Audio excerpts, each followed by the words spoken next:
Salut à toutes et à tous, c'est Antoine et bienvenue dans cette nouvelle vidéo. Aujourd'hui je vais te parler du planning du footballeur. Alors tout d'abord, sache que je ne peux pas individualiser une semaine type pour chacun, tout simplement parce que vous vous en doutez, on n'a pas les mêmes horaires d'entraînement, certains ont 2, 3, voire 4 entraînements par semaine et on ne peut pas individualiser tout ça. Donc, tout d'abord, sache que rien n'est laissé au hasard. Le premier point, on va être sur le physique, musculaire et cardiovasculaire. Alors, ce qu'il faut que tu arrives à faire en fin de semaine, c'est faire un diagnostic des points que tu as besoin de travailler. Il faut que tu combles tes manques. Donc, qu'est-ce qu'on va mettre en place? Tu vas mettre en place 1 à 2 entraînements de renforcement musculaire par semaine.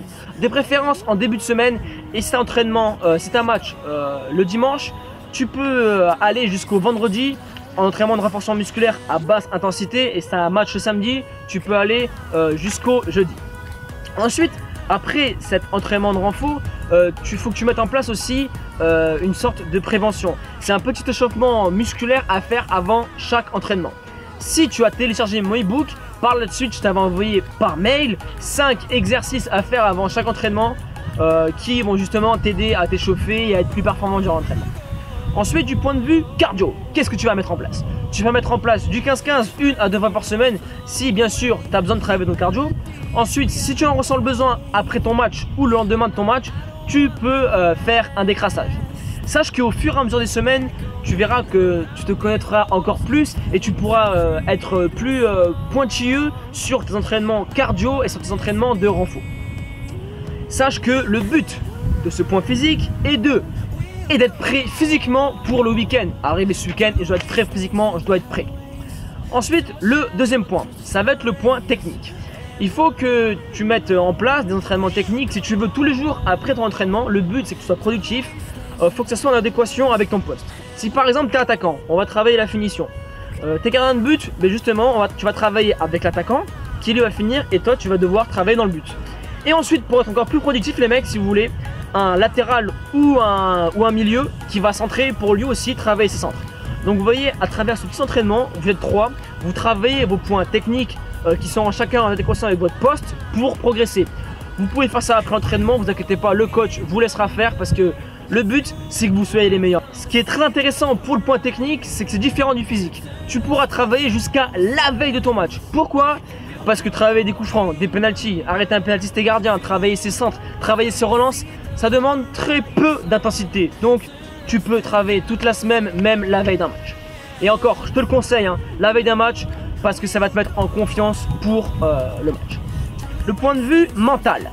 Alors le point de vue mental, il faut que tu comprennes que ça, il faut le travailler every day, 7 jours sur 7. Pourquoi? Il faut que tu sors de ta zone de confort en permanence. Il faut que tu donnes le meilleur de toi-même à chaque entraînement. Parce que quand tu sors de ta zone de confort, tu vas arriver prêt pour le match. Parce que dans le match, tu auras des efforts à faire, des efforts à fournir, des allers-retours. Et si tu n'es pas prêt, c'est un entraînement que tu ne donnes pas en match, tu vas être grillé. Et à la 60e, tu vas dire coach, je suis mort, sortez-moi. Et non, sors de ta zone de confort à chaque entraînement, donne le meilleur de toi-même. Ensuite, une méthode pour travailler son mental, la visualisation. J'ai déjà fait une vidéo il y a très peu de temps là-dessus. Si tu ne l'as pas vue, je t'invite à aller la regarder. C'est une méthode mentale qui marche énormément. Et ensuite, n'oublie pas que c'est la tête qui guide ton corps. C'est-à-dire que mentalement, si je ne suis pas prêt, je vais lâcher. La meilleure arme pour un footballeur, c'est son mental. Tu vas connaître beaucoup d'échecs, tu vas connaître beaucoup de déceptions et si mentalement tu n'es pas fort, tu vas vite lâcher. N'oublie pas, c'est la tête qui guide le corps et si mentalement tu es prêt, tu seras en confiance pour le week-end et tu seras performant. Ok? Et enfin, le quatrième et dernier point, c'est l'hygiène de vie. Alors là, je pense que tu les connais déjà, mais il faut que je te rappelle les bases. 7 à 9 heures de sommeil par jour. Ensuite, un repas plaisir par semaine.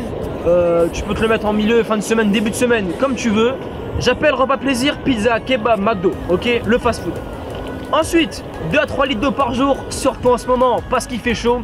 Et enfin, si tu as téléchargé mon ebook, tu sais qu'au niveau de la nutrition, il faut être assidu pour éviter tout ce qui est blessure, ok. 5 repas par jour, c'est l'idéal. Petit déj, collation à 10 h, le déjeuner, collation à 4 h et enfin le dîner du soir. Pour récapituler tous ces points, il faut que chaque dimanche soir, avant d'attaquer une semaine, tu mettes en place ces 4 points. Chaque semaine, tu dois les renouveler. Pourquoi?